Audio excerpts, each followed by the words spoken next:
গতকাল আনুমানিক 12টা সাড়ে 12টা হবে। আমাদের কাছে একটা ইনফরমেশন আছে যে রাঙ্গুটিয়া গৌতম বিশ্বাসের বাড়িতে অবৈধভাবে কন্ট্রাব্যান্ড আইটেম লুকিয়ে রেখেছে।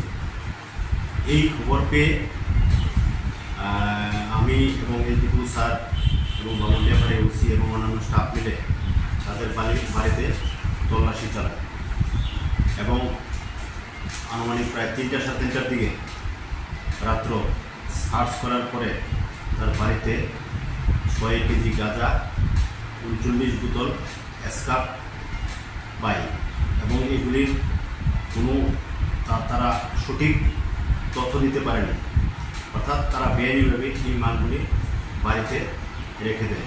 তখন আমরা আমাদের ফর্মালিটি মেনটেন করে এইগুলি স্পটে আমরা বাজেয়াপ্ত করি এবং এইগুলি বাজেয়াপ্ত করার পর আমরা গৌতম বিশ্বাসকে অ্যারেস্ট করি এবং আজকে কেস রেজিস্টার হয়েছে এবং তাদেরকে গৌতম বিশ্বাসকে কোর্টে পাঠিয়ে দেব। ধারাগুলি স্যার,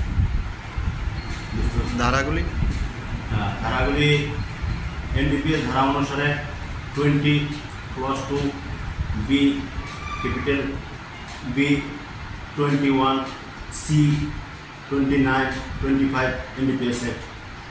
এই অভিযান কি জারি রাখবে সবসময়? আমাদের এই অভিযান আগেও করেছি কিছুদিন আগে এবং এই অভিযান কন্টিনিউ জারি থাকবে।